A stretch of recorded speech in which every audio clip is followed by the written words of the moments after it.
تین وجوہات کی بنا پر قربانی واجب ہوگی۔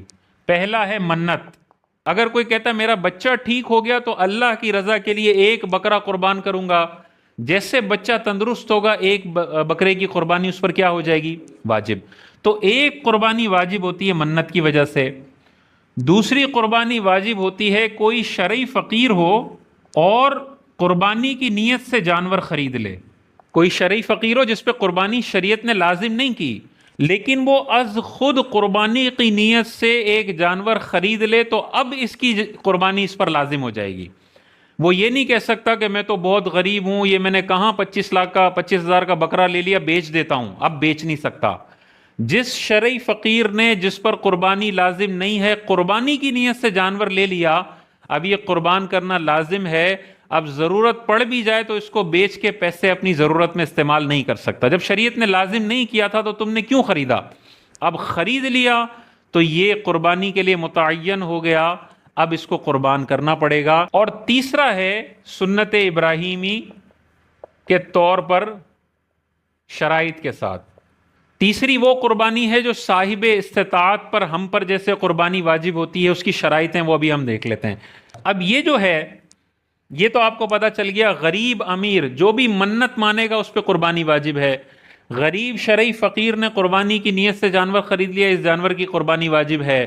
باقی دنیا بھر میں جتنے بھی انسان ہیں ان پر قربانی کب واجب ہوتی ہے، اس کی کچھ شرائط ہیں۔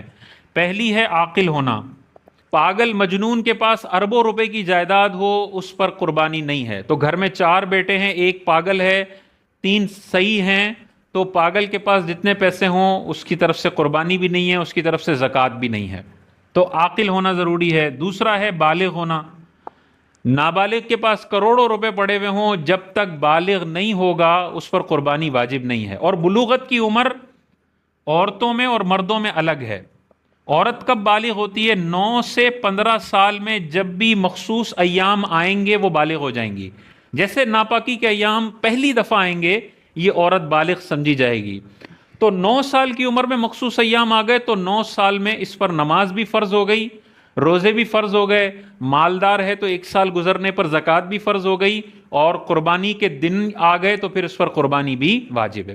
اگر 15 سال تک مخصوص ایام آئے ہی نہیں تو جیسے 15 سال مکمل ہوں گے یہ عورت بالغ ہو جائے گی، پھر زکاتیں، نماز، روزے، قربانیاں سب لازم ہیں۔ اور لڑکے کی کیا ہے؟ مرد کے لیے 12 سے 15 سال، اس دوران جب بھی احتلام ہو جائے گا لڑکا بالغ سمجھا جائے گا۔ جیسے 12 سال مکمل ہوا، 12.5 سال میں احتلام ہو گیا تو بالغ ہے۔ اور دوسرا لڑکا ہے جس کو 14 سال میں احتلام ہوا تو 12.5 والے پر 12.5 سال میں نماز فرض ہے، پیسے والا ہے تو حج فرض ہے اور زکوٰۃ، اور جو 14 سال میں بالغ ہوا اس پر یہ 14 سال سے پہلے یہ چیزیں لازم نہیں ہیں۔ تیسری شرط ہے مقیم ہونا، قربانی صرف مقیم پر ہے، مسافر پر قربانی نہیں ہے۔ تو کوئی حالت سفر میں ہے، چاہے اربوں روپے اس کے پاس پڑے ہوئے ہوں، شریعت نے اس پہ سنت ابراہیمی والی قربانی لازم نہیں کی ہے، وہ کرنا چاہے تو بہتر ہے، نفلی قربانی ہوگی لیکن واجب نہیں ہے اس پر۔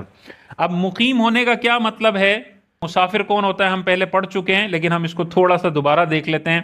92 کلومیٹر دور جانے کا ارادہ اور اپنی شہر کی حدود سے باہر نکل جانا، یہ 2 چیزیں جس میں جمع ہوں گی وہ مسافر کہلائے گا۔ 92 کلومیٹر دور جا رہا ہے اور شہر کی حدود سے بھی باہر جا رہا ہے تو مسافر کہلائے گا۔ اب جہاں پہ جا رہا ہے وہاں پہ اگر 15 دن سے کم رہنے کی نیت ہے تو یہ 15 دن بھی مسافر ہی رہے گا، اور اگر جہاں جا رہا ہے وہاں 16 دن رہنے کی نیت ہے یا 15 دن سے زیادہ رہنے کی نیت ہے تو جیسے اس شہر میں پہنچے گا دوبارہ مقیم ہو جائے گا۔ ٹھیک ہے، تو اگر یہاں سے کوئی حیدرآباد جاتا ہے تو حیدرآباد ہے 165 کلومیٹر، 92 کلومیٹر سے زیادہ ہے، اور کراچی کی حدود سے باہر ہے، تو جیسے یہ کراچی کی حدود سے باہر نکلے گا حیدرآباد جانے والا بندہ مسافر ہو جائے گا۔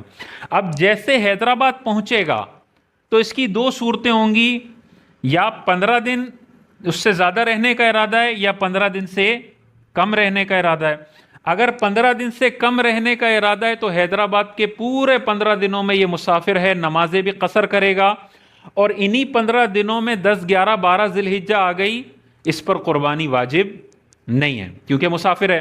اور اگر حیدرآباد پہنچنے کے بعد 15 دن یا اس سے زیادہ رہنے کی نیت ہے تو حیدرآباد انٹر کرتے ہی یہ مقیم ہو جائے گا. راستے میں مسافر رہے گا، آدھی نمازیں پڑھے گا، لیکن حیدرآباد میں انٹر کرتے ہی 15 دن پلس نیت ہے، مقیم ہو گیا.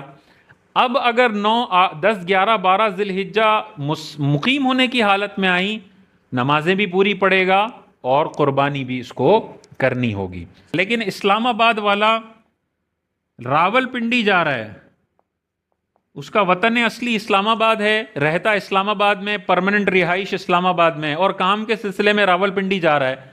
تو شہر تو چینج ہو رہا ہے لیکن 92 کلومیٹر نہیں ہو رہا. ایک شرط مل رہی ہے، دوسری نہیں مل رہی، یہ مسافر نہیں ہے.